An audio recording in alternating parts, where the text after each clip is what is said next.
Thank you, and good afternoon. Appreciate your attention today. So my name is Phil Rackliffe, President of Centerline Biomedical.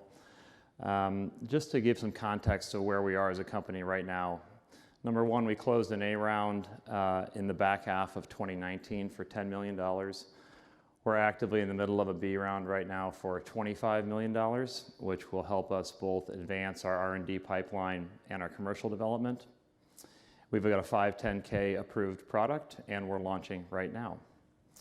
Before I start today, I just want to rewind a little bit about Centerline Biomedical. For those of you that know the vascular space, Dr. Roy Greenberg was the leading vascular surgeon in the world regarding vascular procedures out of the Cleveland Clinic. He had an idea and a dream to increase 3D surgical navigation, reduce harmful contrast dye, and also radiation as he does his procedures. Unfortunately, Roy passed about 5 years ago, so never got to see his vision in practice, but that's what we're here to do at Centerline Biomedical. So our vision is really to become the standard of care for endovascular surgical procedures. We do three things across all the platforms that we'll talk about today. Number one, reduce the time of surgery and the procedure time. Number two, reduce that amount of radiation. And number three, reduce harmful contrast dye. One, leading to better outcomes and a better patient experience, not only for the patient, more importantly for those people that are in the OR, for those of you that have been there with 35 pounds of lead on. It's not easy when you're in a 4 to 6 hour procedure.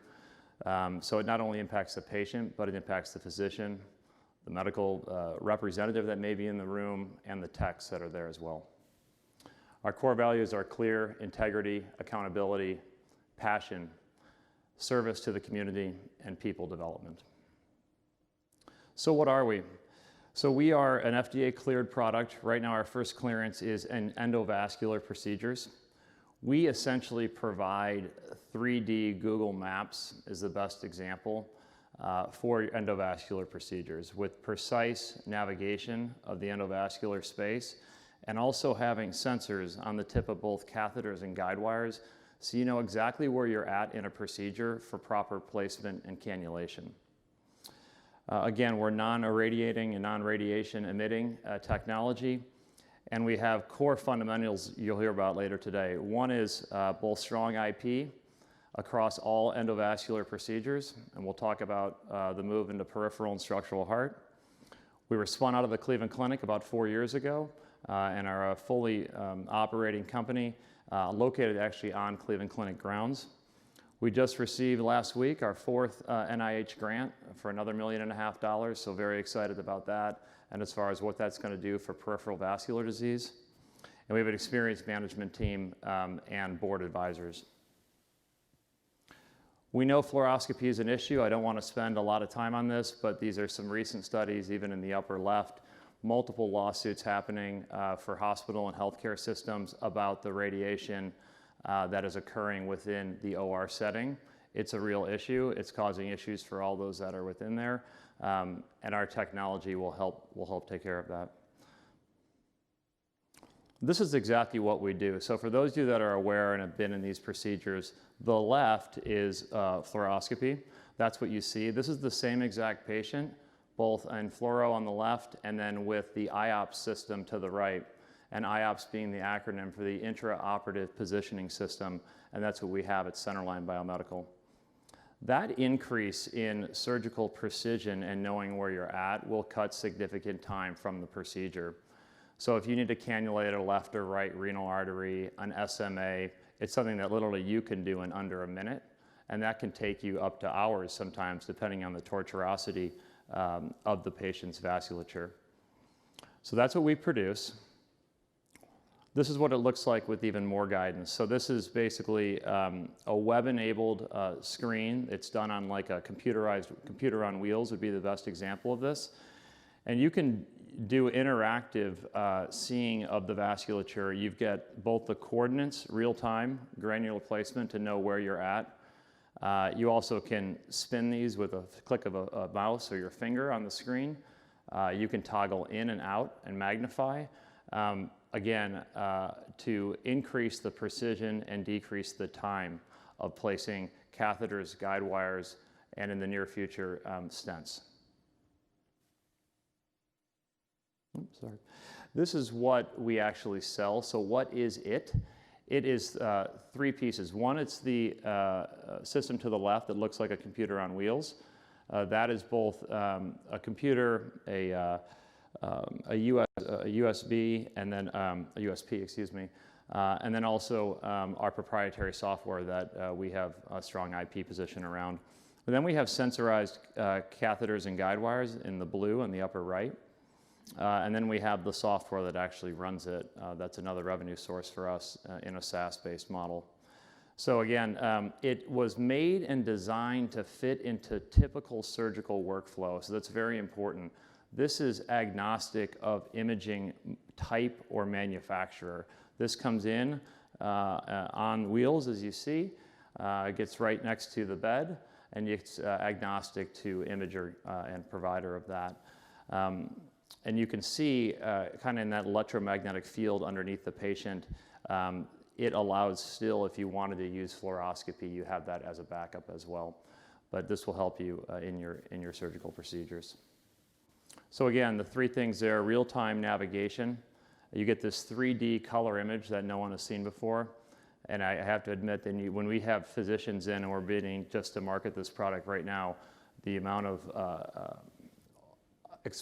expletives that we get from physicians, frankly, about seeing this versus what they have used to see for 30 years is frankly amazing. It's portable and it's radiation free, and you're not stepping on the pedal, for those of you who've been there with the fluoroscopy and having sentinel events within hospitals where too much radiation is given to either the physician or to others in the room.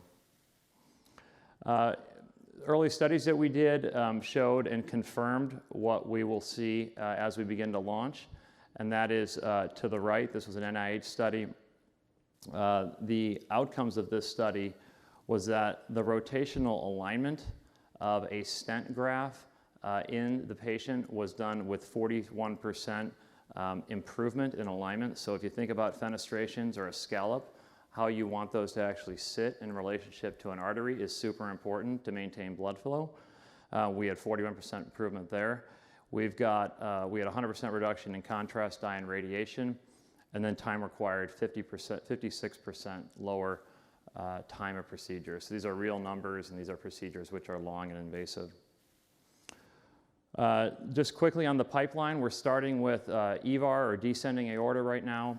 We're starting with an EVAR procedure. So those of you who don't know, it's endovascular aneurysm repair, AAA repair. That's what we'll be launching with right now. And then quickly on the heels of that, it's peripheral vascular disease, structural heart. We've got an animal study on Saturday with a large strategic about sensorizing a TAVR device and placing that. We also have neurovascular and coronary on the horizon. So really exciting as far as this, not a one-trick pony, if you will, but this is a platform technology in which we can put various other endovascular procedures within. So again, commercialization is just beginning. Full launch in back half of 2020. We're focusing on high volume, complex procedures to begin with. We're building out infrastructure of the organization. And for ex-US, and I'll talk about that in a minute, we're down the route of CE mark and submission and looking for OUS partners. 11 very broad, I'd put it, grants that have been issued to us. 13 were pending, and we have many families and continuing to submit more invention records and patents to continue to fulfill this.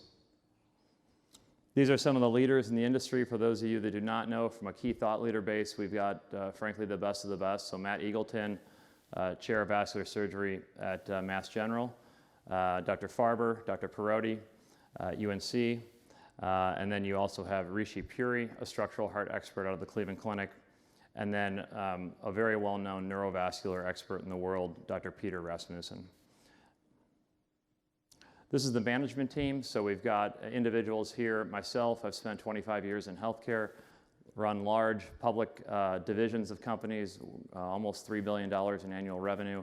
A couple of companies have been startups, so made the switch from both big company to small, and we're rounding out the team right now. We've just hired a brand new R&D head and also a head of quality that didn't make it on the screen yet, but ensuring we've got the right operational backbone.